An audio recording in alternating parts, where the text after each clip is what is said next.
Okay, now in the last video, in the comments, somebody had asked a question, and I've been mulling this over. I'll read you the comment. She said, I used to shoot Dad's 22 when I was a young girl. I want to get a rifle. I'm in my early 60s, arm still strong, lower back not so much. Would you please have a recommendation for a rifle for hunting rabbits or pests? Well, that's the gist of it. And I've been thinking about this, like I tend to do in these things. You know, and of course, my first recommendation is Marlin 39A. A big part of it is the flexibility of it. You know, the problem is it's hard to find them. They don't really make new ones, though they kind of claim to. But if you could find a used one at a decent price, which is going to get very hard to do, but if you should stumble across one, they're a great rifle. The only thing, they're not light. You know, when you say lower back, 39A is not a light gun. I showed the one time it weighs actually more than my 4570. You know, they're a full-size gun, they're a heavy gun, but they're an accurate gun. But when I say flexibility, okay, they will shoot anything. This is a short, or the CB, very quiet. This is aluminum cased birdshot. Be excellent for like eradicating sparrows, that sort of thing. And then the regular high velocity. You can shoot any mix of them. Doesn't matter, doesn't care. They'll just eat anything. But like I say, not really available, except on the used market. And then they tend to be high priced because people are catching on to what they are. But there is an option. Now, Henry does make a lever action. If you're thinking new, that will do the same thing. They will eat different kinds of ammunition, and they're not, you know, I've never been a big fan of Henry, mostly because, I tell you, I got turned off by their advertising very early on when they started making guns. But if you buy a basic model, they do make a pretty straightforward lever action that they say will eat various ammunitions. Not as big of a gun, because they're more marketed toward the youth kind of, or beginning shooters, let's say. And they aren't bad price-wise. I think they're like $375. Still seems a lot for a 22. But you get that flexibility there with the ability to shoot different ammunition. It's possible to run across one of them used, but I don't think you're going to find much of a bargain on them either. I think they do kind of hold their value. But like I said, I've never been particularly enamored with them. But as the game is now, you know, it's either a used Marlin or a new Henry. But I really like the idea that you can shoot various ammunition in the same gun. Now, the other option, another good option, is the Marlin Model 60 semi-automatic. Now, Remington really can't make a lever action, but I don't think they screwed up that Model 60, and they're still selling them. And the advantage there, it's easily scoped, the one thing you are dealing then yet with a tubular magazine, there's pluses and minuses to that. You know, like if you're going to disable the gun, you've got to empty the gun completely and stuff, and make sure you get the one out of the chamber. And then if you do have to shoot, you know, then you got to load it all up again. You know, so it gets to be, you know, because you really don't want to leave a gun sitting around. Depends on, you know, who's around and where the gun is. But another good option in the automatic line, and this is one that I have had before, and it's a fine gun, is a Ruger 1022. Now they make a lot of various models in this, a lot of different options, can easily be scoped. And they use a removable 10-round magazine. Now the advantage to that is you can disable the gun by simply pulling out the magazine, clearing the chamber, and the gun is harmless. But it's very easy to pop the magazine, run the bolt, you're ready to go. A good thing about them is, too, it's a pretty standard setup.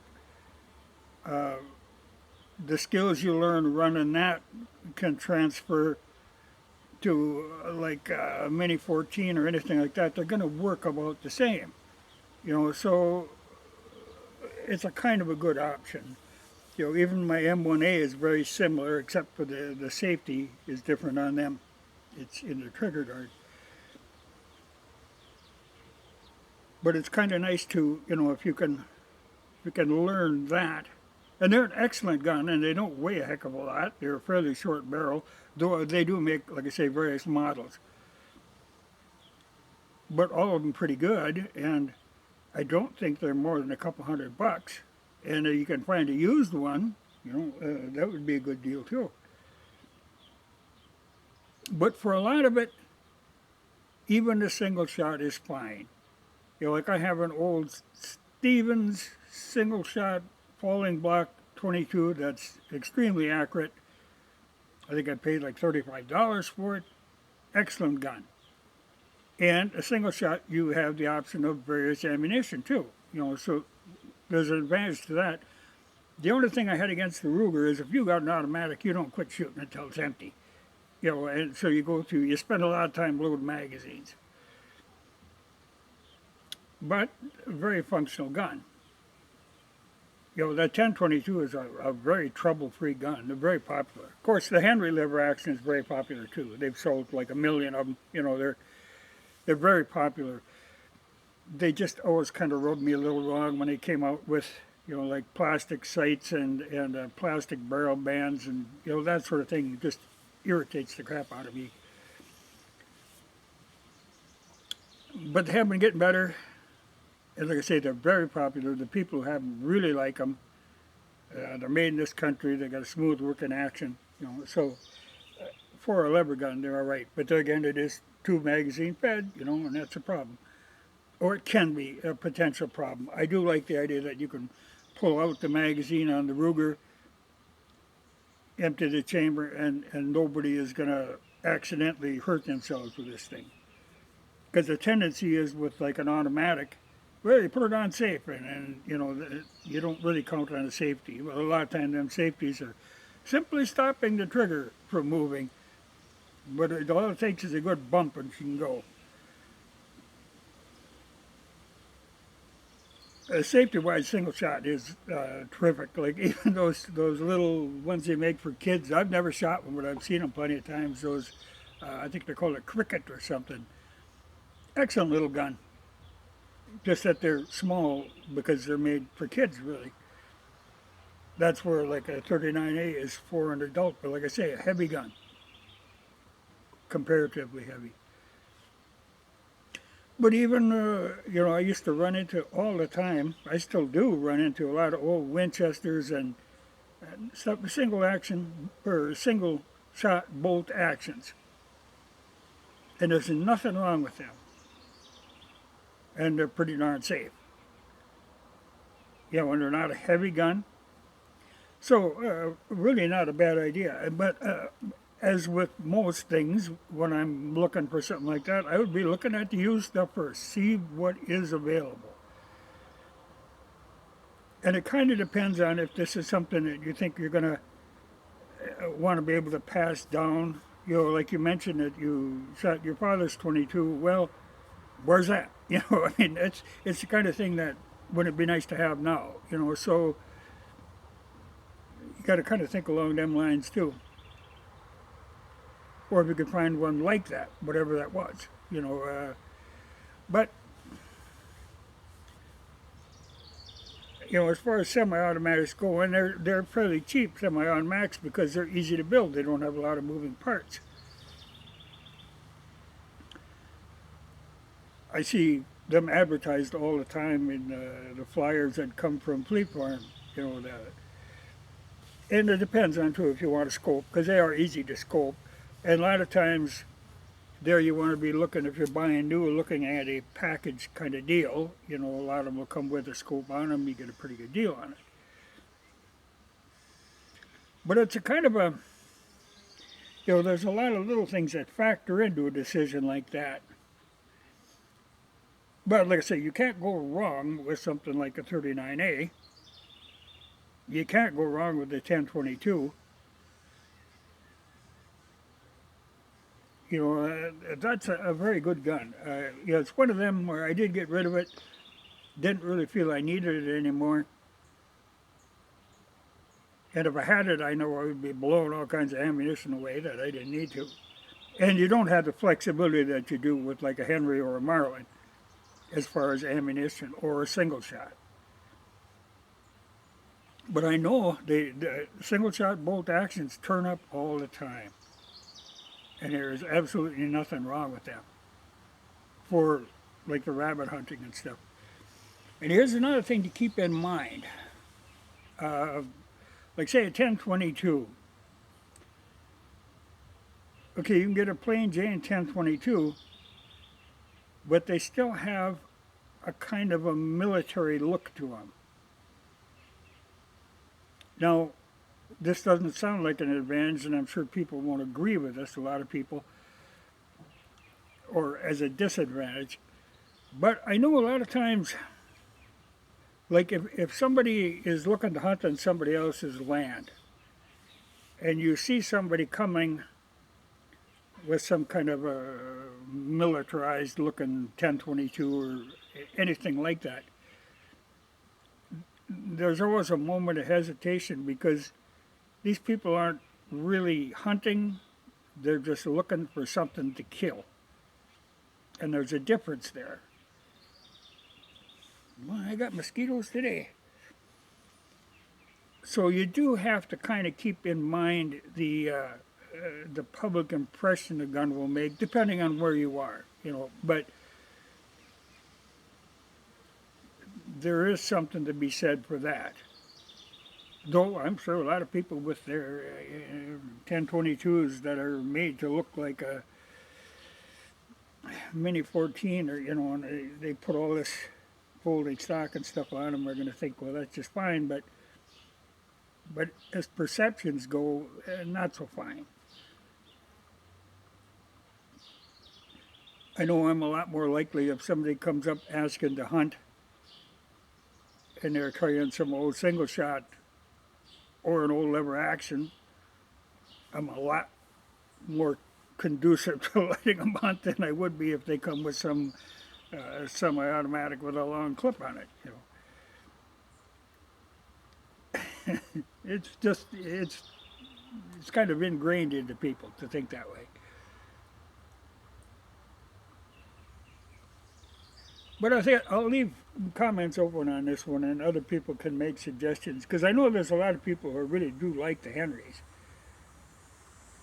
You know, I just personally they kind of turned me off. Even today when I look at them, a lot of times there's things about them that bother me, but they do have that ammunition flexibility that I do find important.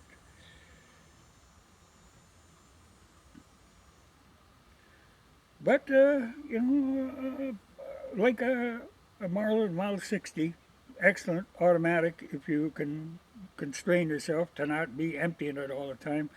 But it is a problem. You know, like I said, I love the idea that on a Ruger you can remove that magazine, clear the chamber and you're okay. You know, the gun is not, there's no danger with it. Where if you're going to empty a tube magazine, that's a big procedure. But a nice single shot is a really nice thing. And like I say, I tend to look for used stuff. You find better quality in the old stuff, and you don't often have problems with the old stuff. You're as likely to have a problem with a brand new gun as you are with an older gun. You know, unless the thing has been horribly mistreated, and most of them aren't. Most times if somebody's selling a gun or trading in a gun, they're just getting something more sophisticated, or, you know, and they usually regret it, but usually the guns are in fine shape.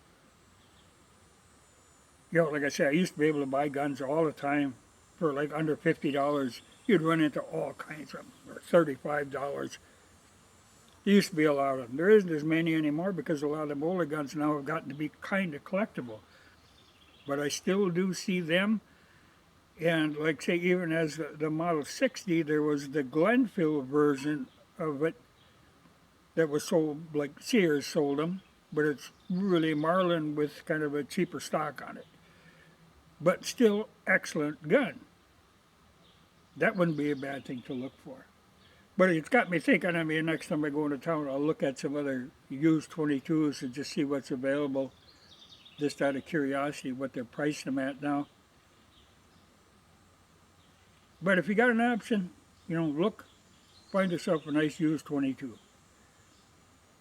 It's really not necessary to buy a new one. You know, like I say, like the Henry, I think is like $375 or $380, somewhere around in there. Well, that's a lot for 22, in my mind. Of course, the new Marlins are that what, over $3,000 for a 39A, but they're custom made now. You know, but if you can find an old one, that's not a bad deal. But 22s are kind of, you know, they're all kind of the same, you know, because you're dealing with the cartridge. It isn't so much the gun. It's just that some will handle the variety of cartridges. Like a 10-22 pretty much demands that you feed it a high velocity ammunition. And for some things you don't need that. But like I say, I'll leave the comments open and see what other people suggest. You know, if there's something I haven't thought of. But offhand, my recommendation, I mean, if I was, you know, like if one of my sisters was asking this question, I would probably say a 10-22 Ruger. Excellent gun, trouble-free, well-made. You know, they're a good weapon for your use.